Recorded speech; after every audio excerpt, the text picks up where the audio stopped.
Hopefully I have a video we'll play at the end, but hopefully we'll be able to see it okay. Yeah, thank you for having me here. My name is Chris Wittman. I did grow up on Sanibel. I actually went to elementary school out there. And in '99 became a fishing guide. Had my dream job. Got to spend over 300 days a year on our water and taking people, creating experiences for people that they would remember for the rest of their life. And it was really, it was a job that every day I woke up looking forward to, and also every day when I got done, kind of reflected back on the things that would happen and the things that the people that were with me would remember. I did that, born and raised here in my whole life, and even though I was aware of water quality issues that affected my fishery, it affected my way of life, it affected our economy, affected my business in a big way, I was never involved in trying to do anything to fix those issues, simply because I felt like there was nothing I could do, that I was just an individual fishing guide, a person. These are problems that had existed before I was alive, and I kind of had taken the route of just trying to work around it or deal with it, and that was really a bad way to look at it. That was until 2016, when we had a water crisis, massive discharges from Lake Okeechobee to our coast right this time of year, right at the beginning of our tourist season, and our fishery basically shut down, collapsed. There was, crabs crawling out onto the beaches by tens of thousands because the water was turned fresh. At that point, it wasn't even because of algae blooms or how polluted it was. Literally so much fresh water being pushed into our fishery that it was fresh, and that fresh duration of fresh water for months on end started killing the animals that couldn't swim away from it. But it also started killing, most importantly, the habitat. It was killing the seagrass, it was killing the oyster bars. And today, the oyster bars that were my favorite area to fish as a kid, right at the mouth of the river, Mount Lachey, right near Shell Point, they no longer exist. They're gone. And so that was kind of the aha moment for a group of us fishing guides to kind of come to the realization that we didn't know if there was anything that we could do, but we knew that if something didn't change, our entire life was not looking good as far as our business and the estuary and the ecosystem that our lives relied upon. And so we started to try to figure out what could be done. We started to look for a group or a way to use our voice. And we knew that the bulk of these issues were a result of water management or mismanagement. And we have other problems in the system, right? We have aging septic tanks in places. We have insignificant sewage infrastructure in places. We have fertilizing of yards, that run off in places. But when we saw collapse of our ecosystem, when we saw our economy get crippled, it was because of the way the water was managed. It's not to say those other things aren't a problem, but they did not collapse our ecosystem. They did not shut down our economy to the point that, on Sanibel and Fort Myers Beach, they had to bring in food banks for people in the hospitality and tourism industry to get groceries because they couldn't feed their families. And so that was where we decided we needed to focus on trying to solve the lion's share of this issue. And that's where we kind of became aware of Everglades restoration. And so what Everglades restoration is it's the largest infrastructure, largest restoration project ever undertaken in the history of the world, anywhere on the planet, and it's right here.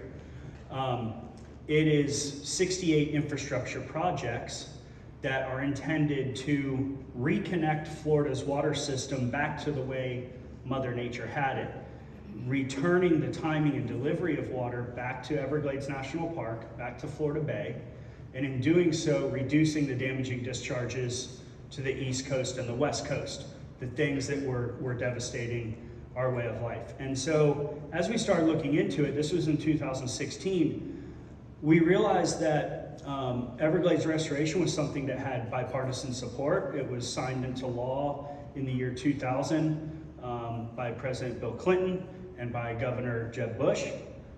It is a 50-50 partnership between the federal government and the state of Florida's government, 50-50 cost share. And so it had all this support, and in the year 2000, CERP, the Comprehensive Everglades Restoration Plan, was put into law, and people celebrated. We're gonna fix these issues that we've known about. We're gonna rehydrate the Everglades, we're gonna save a national park, and we're gonna help the coastal communities. And then 16 years later, this suite of projects that they thought would take 30 years would be done completely by 2030. 16 years later, when Daniel and I went to Tallahassee, we found out that not a single project had been completed in 16 years. And as we kind of looked into that, we discovered that the real reason for that was a lack of political will. The current system, the current water management, that archaic system and method of managing had really been developed 100 years ago, before our state's economy was based on tourism, before we had populations around the state. It was based to support industrial agriculture south of Lake Okeechobee, and it did that well. But what it did was it didn't work well for the rest of the stakeholders. It didn't work well for the ecology, for the estuaries. It threw off the balance of the entire ecosystem in South Florida. And so Everglades restoration is made to put that back together, reconnect Lake Okeechobee's water, clean it, store it, and flow it south to the Everglades. But the industrial sugar industry is the second most powerful lobby in the state of Florida.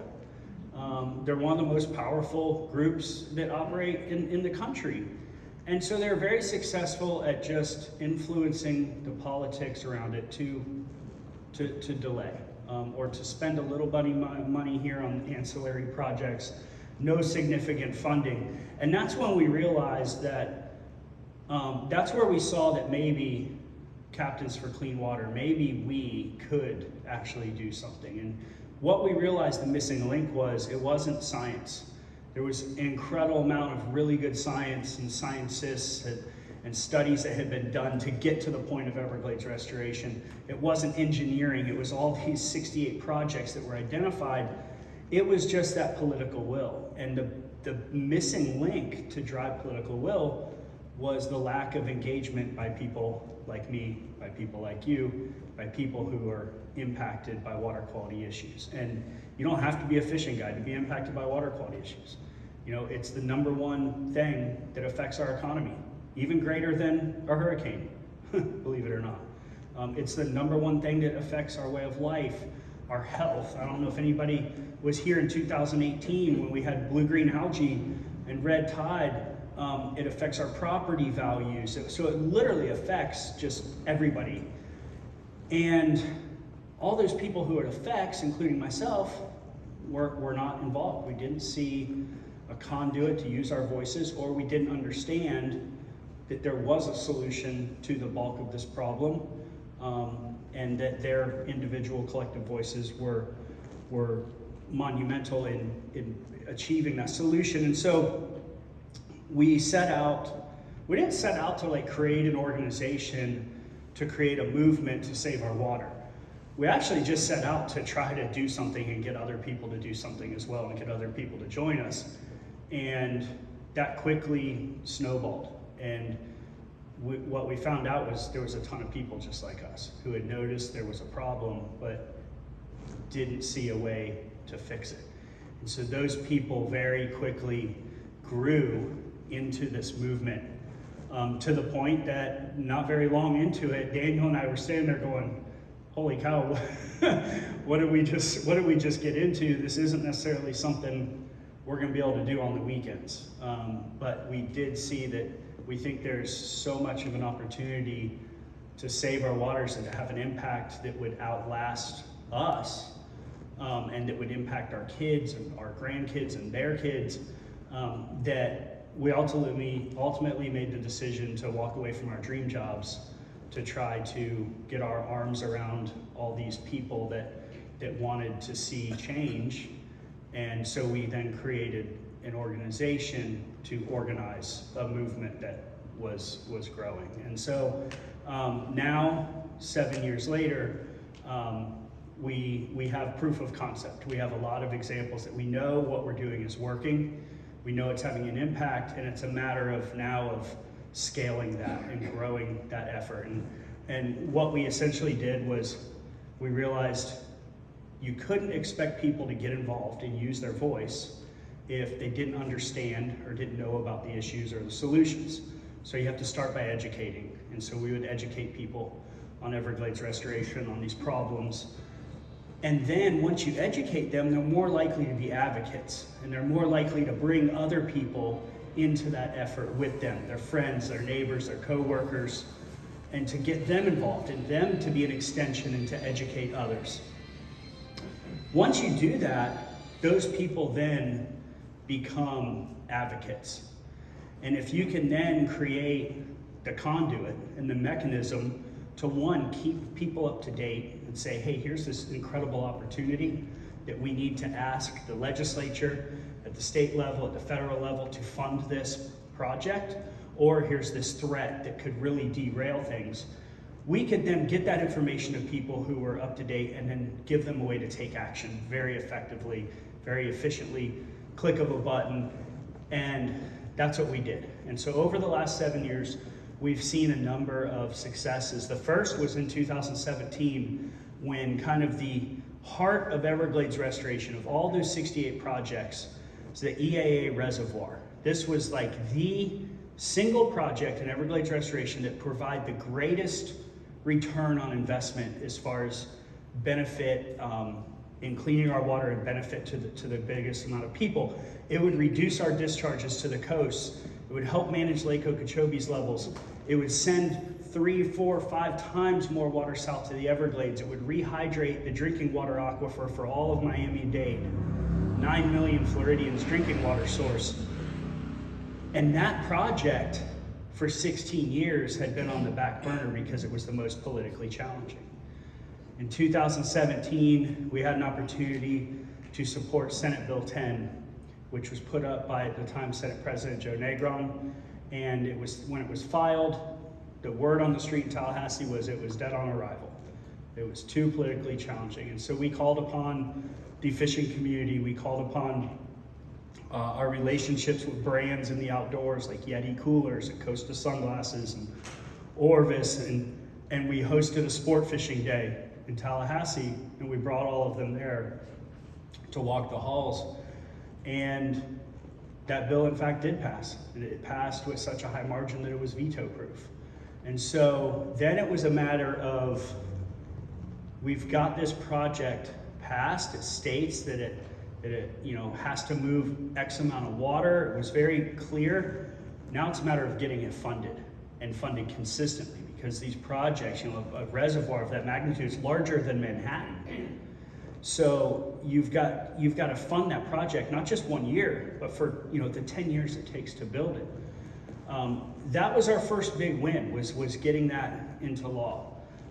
The next thing that kind of came around, and that's really the infrastructure piece. The next thing that we became working on was the management of the water. And that was through LOSOM. I don't know if anybody was aware of this, or saw this. The last 3 years, we've been working on a process with the Army Corps of Engineers and the Water Management District that was basically to create a new plan on how Lake Okeechobee's waters would be managed, to share in the adversity, not just to use the coast as a relief valve, and to try to maximize the amount of water going south. That process, there was numerous attempts by the sugar industry to kill that reservoir. There's numerous attempts to derail LOSOM, to hold more water back for water supply and send less water to the Everglades, which is a death sentence to to the Everglades and Everglades National Park. Ultimately, we were successful in that fight as well by doing the same thing, by educating people and getting them to take action. Tens of thousands of people took action, and now a new plan that will reduce those damaging discharges by an average of 37% to the coast and deliver 3 times more water to the Everglades goes into effect later this year. The other was when we would be dealing with these agencies, you know, like I mentioned earlier, it's a partnership between the federal government and the state government. Well, at the state level, it's the South Florida Water Management District who heads up Everglades restoration. And we would go, and it's governed by a board. That board is appointed by the governor in staggered terms. And over years, the sugar industry had basically seized control of that agency by getting people with their same goals placed and appointed to that board. And so I remember one time we were in DC advocating to fully fund the reservoir, and we came back on a red-eye flight. We rolled into West Palm Beach at like 3 o'clock in the morning because we had been alerted that that they were going to take the land that they were going to build the reservoir on, that was state-owned, taxpayer-owned land that was leased to grow sugar. The lease was going to expire in January, and this was like in November. So it's like, great, okay, leases expire. It's a very long-term lease, they expire. We will then be able to begin construction on the reservoir on state-owned, taxpayer-owned land. We don't have to take any private land from anybody. And we found out that the governing board was considering renewing those leases. And so even though this project had been approved and whatever, and it's like, well, why would you do it? So we went there, and when we questioned their motive and we questioned why they would do this, one, they didn't like being questioned like that. And they actually referred to us as the peanut gallery.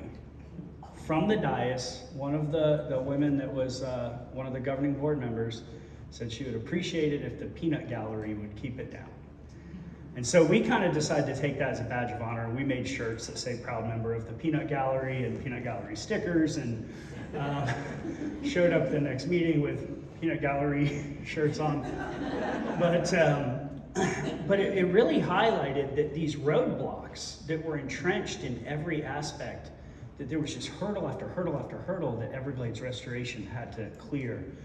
And when that happened, they said that the reason that they did that was because then they could strike a deal with the leasees to go in right away and clear some land to start construction on the reservoir.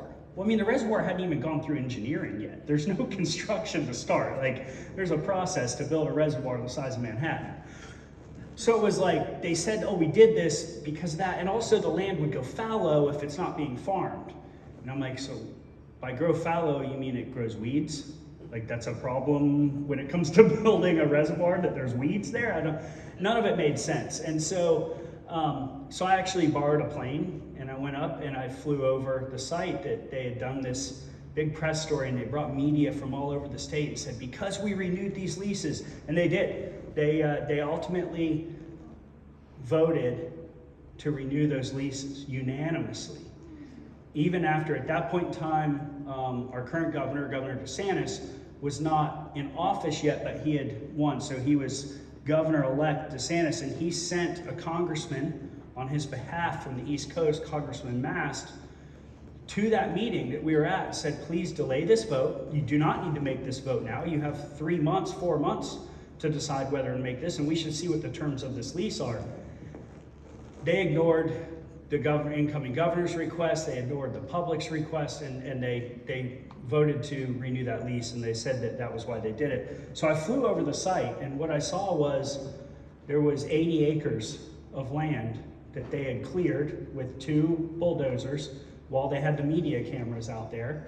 And then hours after the media cameras left, so did the equipment, and it went home. It was all a photo op. And so we filed a request for information, public information request, and we found internal documents between the in-house counsel, their attorneys, and the governing board and staff saying that we have to message this as something that we are doing to speed up the reservoir, not in the interest of sugar.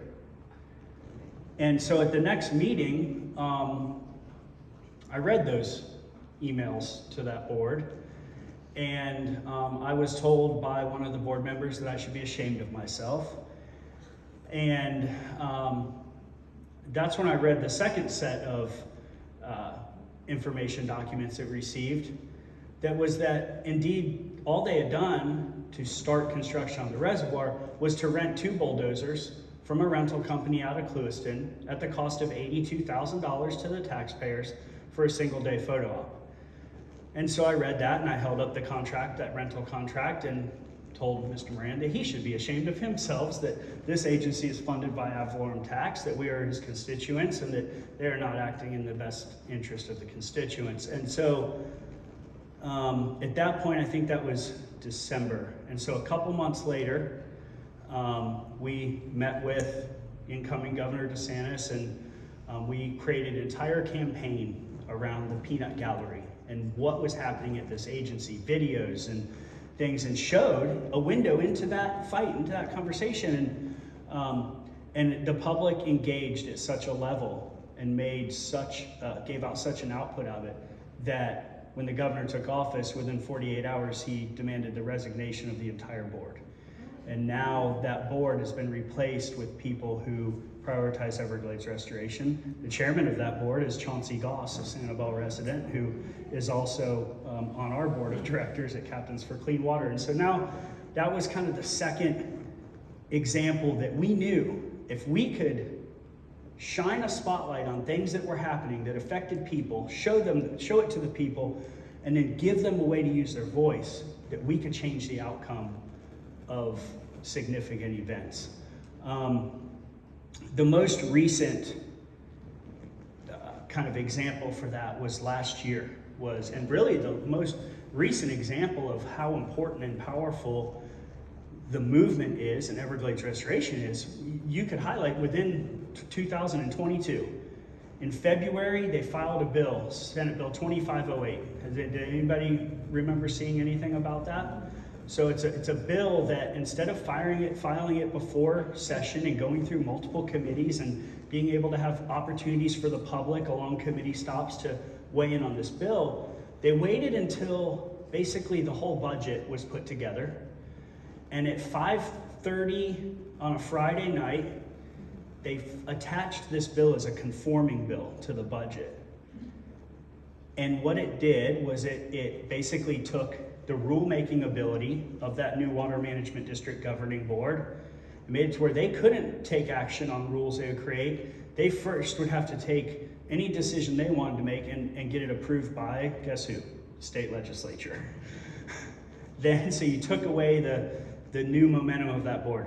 Then it would prioritize Lake Okeechobee's water and the water that would be used to fill that reservoir to reduce the discharges to our coast, make it to where you could not send any water out of that system until agriculture got all the water they wanted, which was completely counter to like the timing of how that would work.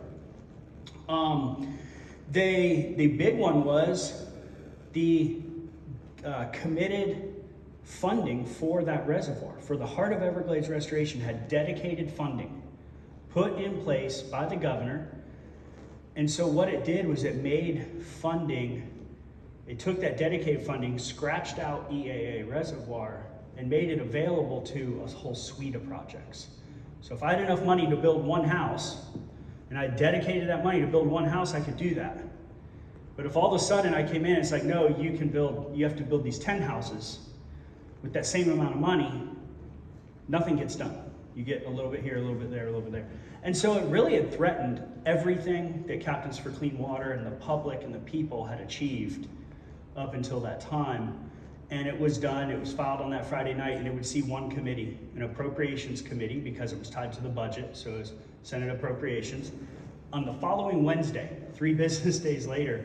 And so we called upon our network of people, and we called upon fishing guides and business owners and chambers of commerce and John Lai from the chamber, people rallied from around the state. And in a couple days' notice, they drove to Tallahassee, and we filled the Senate chambers, and we testified.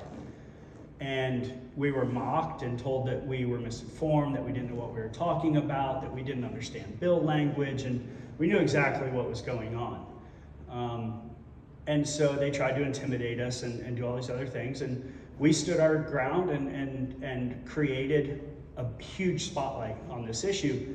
They voted and approved to pass that bill in that appropriations, and the big thing here was it had language that it was attached to the budget. So if the governor was to veto that bill, he would be vetoing the budget and the money within the budget for Everglades restoration. So it's like if you go forward, it scraps the money for the reservoir. If you veto it, it scraps the money. So it ended up passing that committee. A couple weeks later, it was going to go to the full Senate for a vote. We created such an uproar of public pressure that we did not need to negotiate. They were calling us saying, tell us what amendments you want. We're like, we don't want amendments. We don't want the bill at all. There's nothing good in the bill. So we're not going to take something that is terrible and amend it to really bad and be happy. We don't want the bill. And so it also created a climate that the governor also would not negotiate. And so they ultimately negotiated with themselves, amended the bill down to be still bad, but what they did was they took out that booby trap language that tied it to the budget, that made it contingent, the budget's passing contingent on that bill. So at that point, it was no longer veto proof. And we met with the governor.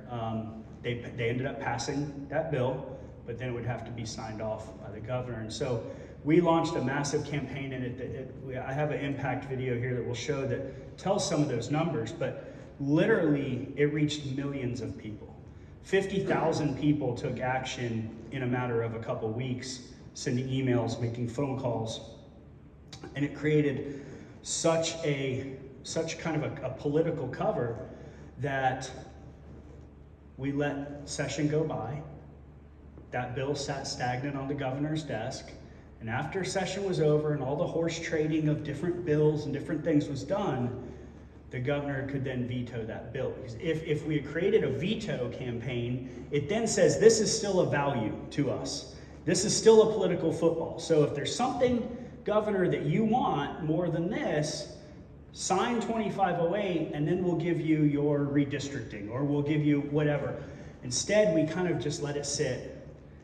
And everything settled. Once the dust settled on session, the governor called and came down here to Dock Ford's at Fort Myers Beach and asked a bunch of fishermen to be there. Mayor Holly Smith from Sandoval was there. Chauncey, I think, was there. John Lai was there, and he vetoed that bill that morning. And so what we know is the model that we've created to educate and engage and empower the public and give them a way to use their voice is in fact changing policy, and if it's done at scale, can be more powerful than the most powerful entities that play in politics. And we don't have a single lobbyist, we do not contribute to campaigns, we do not endorse candidates, we just educate people and give them a way to use their voice. And so that's been very effective. We know that if we're going to continue to be successful at these fights, that it's a marathon, and we're going to have to significantly scale the amount of people that we can bring in, the amount of voices that we can bring into that fight over the next decade or more until Everglades restoration is complete. And so that's what we're doing, and we're growing the amount of people we reach, the amount of content we put out, the amount of audiences we reach, our team, and I'm confident that 50 years from now, 30 years from now, 20 years from now, whatever it is, that we're gonna look back and say, yeah, we did that. We accomplished the largest restoration project and most politically challenging project in the history of the world, and the people are the ones that got it done. And so it is exciting that that reservoir that we talk about, that's been 16, actually now 23 years in the making. When Daniel and I first went to Tallahassee, they told us that that reservoir would never happen. It absolutely would not happen. And a couple weeks ago, I think it was 3 weeks ago now, we actually attended the groundbreaking of that project in the EAA.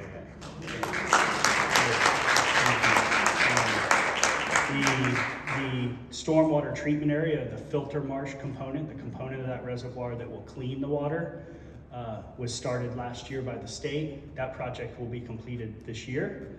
The reservoir storage compartment is done by the Army Corps of Engineers, 16,000 acres. That is slated to be completed by 2030. And so these are monumental things that we were told were impossible, that were made possible by people getting involved. And so we have the proof of concept. We know what we're doing is working. We know we can change policy. And we know that the key to that is to continue to educate people, keep them educated, keep them informed, and get more and more people involved to support Everglades restoration. So, thank you. Yes. I was told a number of years ago, maybe 5 or so, that U.S. Sugar donates to every single Florida politician. It doesn't matter what party, what their position is, every single politician gets sugar money. Yeah, very, very close to that. There was only a couple that have refused to take their money. They offer it to everybody.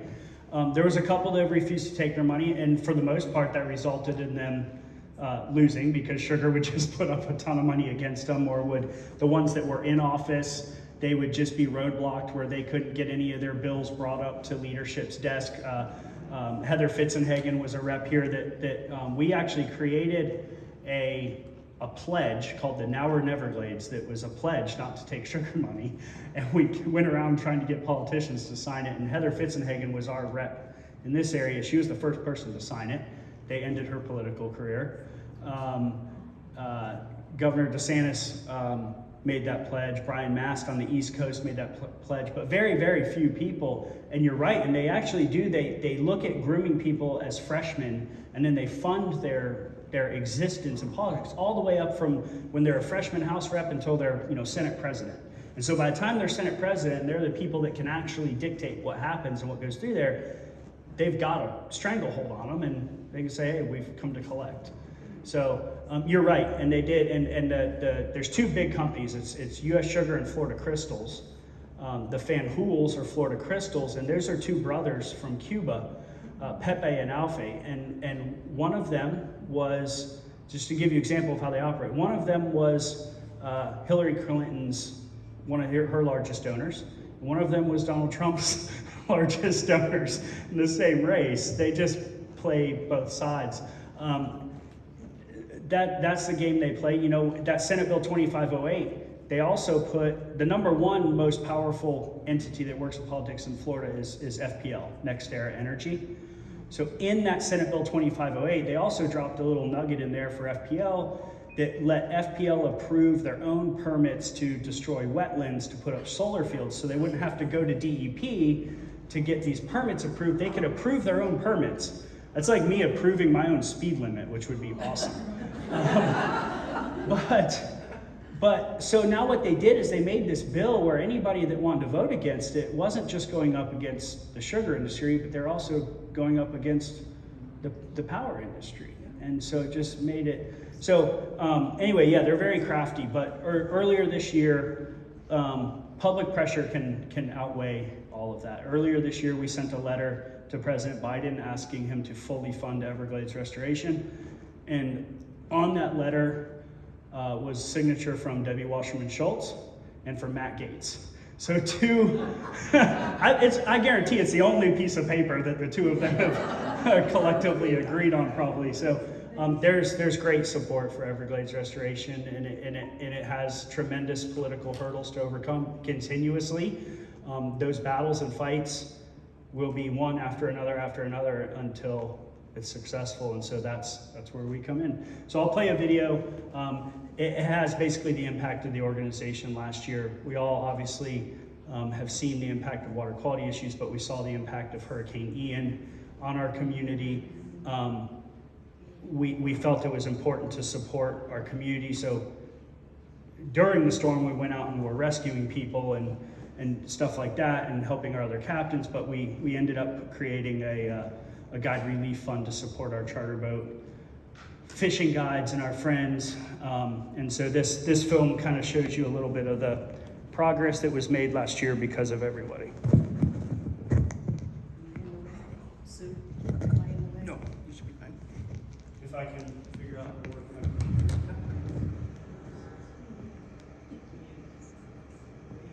You ready? Our mission is to restore and protect Florida's water. We educate and inform the public, empowering them to use their voices for change. And together, we're making incredible progress.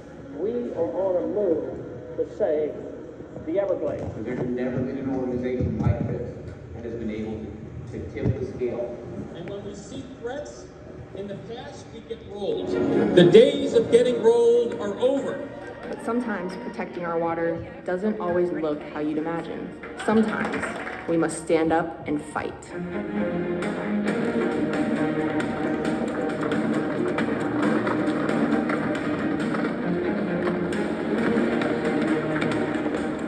Senate Bill 2508 blindsided us.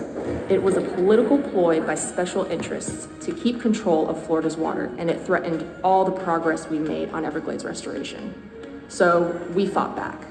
Over 55 days, we activated thousands of our supporters, creating a groundswell of opposition to this bad bill. Digital awareness campaigns, trips to Tallahassee, media outreach, petition signatures, and thousands of calls and emails to legislators. The amount of people that engaged on this issue was unlike anything we've seen in the 6-year history of Captains for Clean Water. We are one very united, strong front here, and we're only getting stronger. And we're not going to take no for an answer. Everglades is going to get fixed, and then we're going to come fix all the rest of the issues in the state of Florida. That starts today. Fishing guides led the charge, canceling charters to testify at the state capitol in opposition to 2508. Our brand partners activated their networks, funded campaigns, and expanded our reach to millions more people. Our opposition to Senate Bill 2508 was heard, loud and clear, resulting in a historic veto by Florida's governor and a victory that safeguarded the Everglades and water quality from coast to coast. I know a lot of people were asking about this 2508, and just want to let you know, 2508, I've heard you. We have vetoed that today, effective. We're keeping the throttle down on Everglades restoration, securing record funding, $660 million from the state and $725 million from the federal government. Many projects broke ground or hit major milestones this year, including the stormwater treatment area for the critical EAA reservoir. We have a lot of great Everglades projects, but really the crown jewel is this EAA reservoir project, and it's vitally important. We're finally bringing the new Lake Okeechobee operations plan in for a landing. LOSOM has been a collaborative 3-year process by the Army Corps of Engineers, ensuring all stakeholders have a voice in the new plan. Over 30,000 captains' supporters weighed in to help secure a favorable outcome with LOSOM.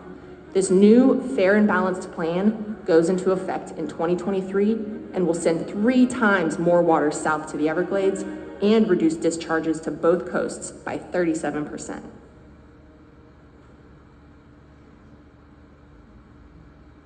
Just when everything was looking up, our world came crumbling down around us. A treacherous night ahead for Florida as darkness begins to fall. Tonight, mandatory evacuation orders. They have the storm just off to the west of Fort Myers. Now tied for the 5th strongest hurricane in U.S. history. On September 28th, Hurricane Ian, one of the most powerful storms recorded in the U.S., made a direct hit right in our backyard. And my message to everybody listening today is this. Make sure that you do not underestimate the impacts of this storm. Everything's gonna be okay, you guys? With 155-mile-per-hour winds and 18-foot storm surge, this slow-moving storm ravaged Florida's southwest coast for hours, causing catastrophic damage. Right here, this is completely washed out, and this entire area is decimated. So this is Within hours of the storm, we were at the front lines, shoulder to shoulder with dozens of fishing guides. providing emergency response to the hardest hit coastal communities. Search and rescue, supplies, transportation, government correspondence, whatever it took, we just knew we had to help. As an organization, we're committed to ensuring that these communities heal and recover from this horrible storm that hit here. As our lives get back to normal, don't forget about the folks here in our community that didn't get so lucky with this storm. So, thank you very much.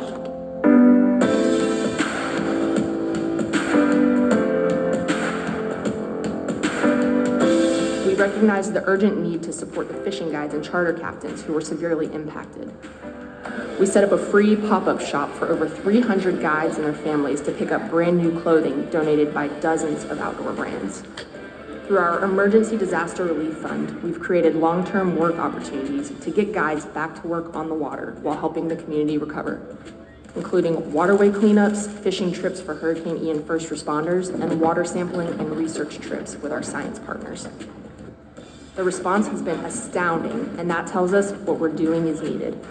Hurricane relief isn't what our organization was created to do, but since this directly impacts the people that fight with us for clean water, it's our turn to fight for them. Captains for Clean Water are casting a wide net hoping to lure in and support fishing guides. Captains launched the Emergency Disaster Relief Fund. The money raised goes toward hiring those guides to help with relief efforts. But thanks to Captains for Clean Water, they're now being put back to work with hurricane debris removal and water quality testing. Together, we've achieved what many say is impossible. Our Army is powerful, and we're seeing our efforts make a difference. Whether protecting our waters from threats, corruption, or unexpected disasters, to accelerating clean water solutions like Everglades restoration. As long as we're united, we will prevail. These waters are our home, our livelihood, and our way of life. We love these places, and we won't stop fighting to protect them. Join us. Yes. Good job.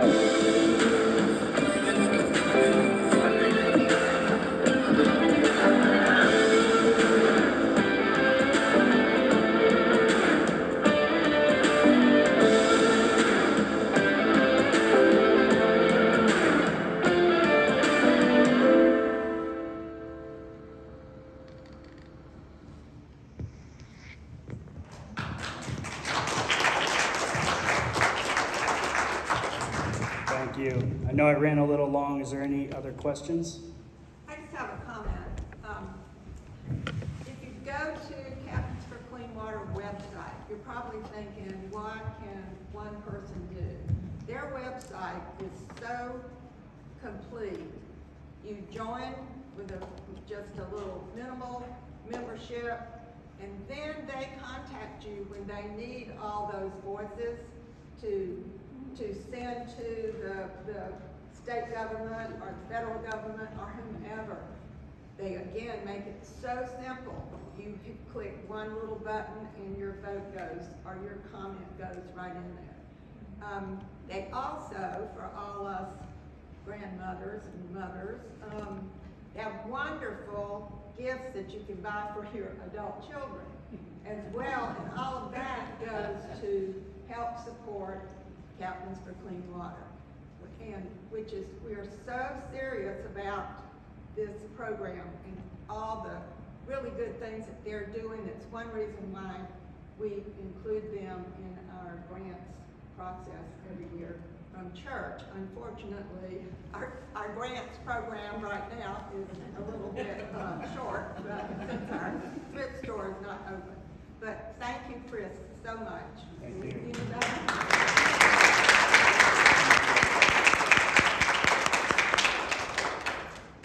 Any more questions for Chris? Well, I'm going to join. Just appreciate that. Yeah, there's What's the website? captainsforcleanwater.org. Yeah. .org. Yep. If you just Google Captains for Clean Water, it should be the top thing to come up. But yeah, there's a lot. We have a lot of different types of mediums of content. You know, obviously we utilize social media to reach millions and millions of people, but there's written content on there, there's blogs, there's a ton of videos, there's educational infographics. So you can really learn as much into the weeds as you want about Everglades restoration or water quality stuff just by the resources that are on our website. Without captains, the Everglades project would still be sitting somewhere with nothing being done. So they are literally saving our water. We're Thank very you for the opportunity.